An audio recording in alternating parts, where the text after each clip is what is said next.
मैं गरीबी में पला बड़ा और गवर्नमेंट हाउसिंग सिस्टम में रहा करता था, ब्रुकलिन न्यूयॉर्क में। ज़िंदगी में मैंने ना शब्द बहुत सुने, बट ये चीज़ ने मुझे रोका नहीं आज दुनिया की कुछ सबसे बड़ी फूड चेन खोलने में। मैं आज दुनिया के कुछ सबसे अमीर इंसान में शामिल हूँ और मेरा नेटवर्थ $5.4 बिलियन से भी ज़्यादा है। मेरा जन्म जुलाई 1953 में हुआ था, एक गरीब फैमिली में। मेरी माँ एक रिसेप्शनिस्ट थी और मेरे पिताजी एक वर्ल्ड वॉर 2 के अनुभवी थे। वो as a diaper delivery person job किया करते थे। मेरे माँ और मेरे पिताजी ये दोनों कभी कॉलेज जा नहीं पाए, जिस कारण से उनके पास कभी कॉलेज डिग्री नहीं आ पाई, बट तो भी वो हार्ड वर्किंगली काम किया करते थे। मुझे याद है कि उस दौरान वो हार्डली कभी अपनी लाइफ एंजॉय कर पाते थे। पैसा एक बहुत बड़ी दिक्कत थी हमारे फैमिली के अंदर। फिर कुछ ही टाइम में मेरे पिताजी के साथ एक हादसा हो गया जिसमें उनका पैर फ्रैक्चर हो गया और फिर पूरा मेडिकल का बोझ हमारे फैमिली पे आ गया, जिस कारण से पैसे की दिक्कत डेली हमारी लाइफ में लगी रहती थी। हम बस यही सोचते थे कि बस आज का दिन कैसा निकले वही हमारे लिए काफ़ी था। उसी दौरान मैंने एक चीज़ सोची और खुद से ये कसम खा ली कि मैं किसको भी पैसे की प्रॉब्लम होने नहीं दूंगा। ज़्यादा तो लोग 18 साल के होने के बाद काम किया करते हैं, बट मैं जैसे ही 12 साल का हुआ मैंने अपना काम शुरू कर लिया। मैं as a delivery person job किया करता था और कैफ़े में भी काम किया करता था। मैं उस दौरान एक ही चीज़ एंजॉय करता था, जो कि थी स्पोर्ट्स। मैं फुटबॉल में बहुत ही अच्छा था, पर पढ़ाई में इतना कुछ खास भी नहीं था। फुटबॉल के कारण मुझे एक एडवांटेज भी मिला, मुझे फुटबॉल स्कॉलरशिप मिली, जिस कारण से मैं कॉलेज अटेंड कर पाया और कुछ ही टाइम में मैं ग्रेजुएट भी हो पाया। मैं फैमिली से फर्स्ट पर्सन था जो कि कॉलेज भी जा पाया और ग्रेजुएट भी हो पाया। कॉलेज होने के बाद जैसे ही मैं ग्रेजुएट हुआ मैंने बहुत सारे जॉब्स किए और मैं डिटरमाइंड बन गया अपने सक्सेस के लिए। 26 साल की उम्र में मैं वाइस प्रेसिडेंट बन चुका था स्वीडिश हाउसवेयर कंपनी के लिए। बहुत सारे लोगों के नज़रों में मैं बहुत ही सक्सेसफुल था, क्योंकि वाइस प्रेसिडेंट बहुत ही बड़ी पोजीशन होती है।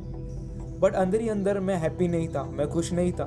मैं ज़िंदगी में कुछ तो अलग करना चाहता था। एक दिन मुझे मौका मिला कॉफ़ी शॉप विज़िट करने के लिए, जो कि हमारी कंपनी से जुड़ी हुई थी। वहाँ के ओनर्स को मैंने देखा जो कि कॉफ़ी बीन, स्पाइसेस और कॉफ़ी मेकिंग एसेसरीज़ में डील किया करते थे। फिर जैसे ही मैंने कॉफ़ी को ऑब्ज़र्व किया, मैं इंस्टेंटली पैशनेट हो गया कॉफ़ी के लिए। हाँ, क्या आपको यकीन हो सकता है? कॉफ़ी एक सिंपल सी चीज़, इसके लिए मैं पैशनेट हो गया था।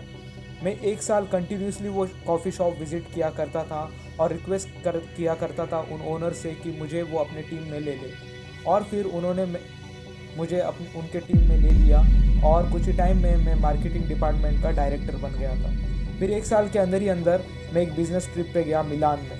वहाँ पे मैंने अलग ही कॉफ़ी कल्चर देखा एज़ कम्पेयर टू अमेरिका। वहाँ पे मैंने देखा कि कॉफ़ी कैफ़ेज़ हुआ करते थे जहाँ पे लोग बैठा करते थे, आराम से कॉफ़ी पिया करते थे और रिलेशनशिप बिल्डअप करते थे। ये कल्चर देख के मुझे बहुत ही अच्छा लगा और अब मुझे एक आइडिया क्लिक हुई जो कि कॉफ़ी शॉप खोलने की थी। फिर ये आइडिया लेके मैं अपने ओनर्स के पास गया और उनको ये आइडिया के बारे में बताया, बट उन्होंने हाथों हाथ इस आइडिया को खारिज कर दिया, क्योंकि मैं उनकी बात समझ भी सकता था, क्योंकि ऐसा कभी भी अमेरिका में किसने भी किया नहीं था।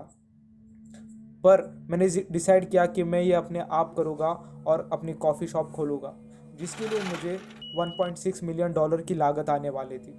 मैं कम से कम 242 पीपल से मिला, जिसमें से 217 लोगों ने मुझे ना कहा, जो कि 90% नो रेट होता है। मैं आपको झूठ नहीं बोलूँगा, अंदर ही अंदर से मैं बहुत ज़्यादा डिस्करेज हो गया था, बट मैं पैशनेट था कॉफ़ी के लिए, इसलिए मैंने गिव अप नहीं किया और मैंने अपना फोकस बनाए रखा। मैं पूरे $1.6 मिलियन तो जमा नहीं कर पाया, बट थोड़े बहुत पैसे जमा कर पाया, जिससे कि मैंने अपना फर्स्ट कॉफ़ी शॉप खोला, जिसका नाम मैंने एल गिरोनाले रखा। मैंने बहुत सारे मिस्टेक्स किए, बट उस मिस्टेक से मैं सीखा भी, और मैंने 1 साल के अंदर ही $500,000 का बिजनेस कर लिया था। फिर मैं एक स्टेप क्लोज़र पहुंच गया अपने बिजनेस आइडिया के लिए। आपको याद है वो कॉफ़ी शॉप जिसके बारे में मैंने पहले जिक्र किया था? वो कॉफ़ी शॉप बिकने वाला था और कहीं ना कहीं मैं वो कॉफ़ी शॉप से कनेक्टेड था इमोशनली, इसलिए मैंने तय किया था वो कॉफ़ी शॉप को ख़रीदने के लिए। फिर 1987 में मैंने वो 6 स्टोरी का शॉप $3.8 मिलियन में ख़रीद लिया और अपने शॉप से कंबाइन कर लिया। फिर मैं बन गया CEO स्टारबक्स कॉफ़ी कंपनी का। हाँ, आपने सही सुना।